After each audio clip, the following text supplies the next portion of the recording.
Du fusil à la fourchette a commencé il y a 6 ans à peu près, parce qu'il y avait un écart entre la vision qu'avaient les restaurateurs du gibier, de la viande de chasse, et je dirais aujourd'hui la facilité qu'on a et à s'approvisionner et les règles qui sont beaucoup assouplies et qui permettent finalement d'être dans un esprit très moderne, de circuits courts au niveau des approvisionnements et de viande très goûteuse qui permettent en termes de restauration de faire des produits de très haute qualité, je dirais avec une force gustative qu'on n'obtient plus avec du produit d'élevage.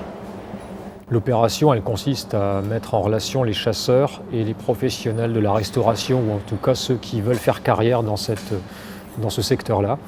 Le principe est très simple. Les chasseurs amènent du gibier au lycée hôtelier, du gibier tué à la chasse dans le département de la Charente-Maritime, du gibier qui respecte la traçabilité, les règles d'hygiène, etc. Et le lycée récupère ce gibier, cette venaison, pour le préparer. Donc ce sont des travaux pratiques. L'idée, c'est que nos élèves puissent travailler du gibier, entre guillemets de A à Z, puisqu'on le reçoit entier encore en poil ou entier encore en plume. Et on va dépecer le sanglier par exemple, le découper du début jusqu'à la fin, même de le vider, alors que d'habitude c'est pas fait ici sur le lycée. Puis au niveau des petits gibiers à plumes sur là le pigeon, c'est le cas aussi. Donc, les élèves se rendent compte qu'on peut travailler le produit de A à Z en cuisine. Ce qui se fait de moins en moins, mais ça nous permet de le faire. Voilà. Donc ce matin quand je suis arrivée, j'ai épongé les morceaux de sanglier, je les ai séparés de la marinade, ensuite je les ai fait rissoler pour bien qu'ils colorent et après j'ai rajouté la marinade avec un peu d'eau, enfin avec de l'eau et du fond pour avoir une sauce qui ait du goût et qui ait un peu de consistance épaisse.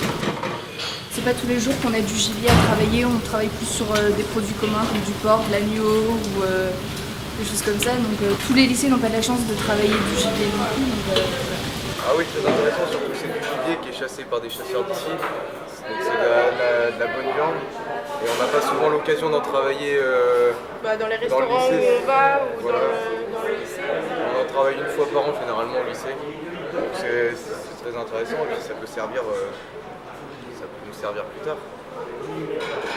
Pour garder aussi l'esprit pédagogique, on a au cours de cette semaine de la chasse une intervention en amphi dans le temps d'enseignement des élèves pour leur donner des informations sur la réglementation en matière de viande de gibier, pour tout ce qui concerne le côté sanitaire, la commercialisation et les arguments pour mettre du gibier sur la carte des restaurants.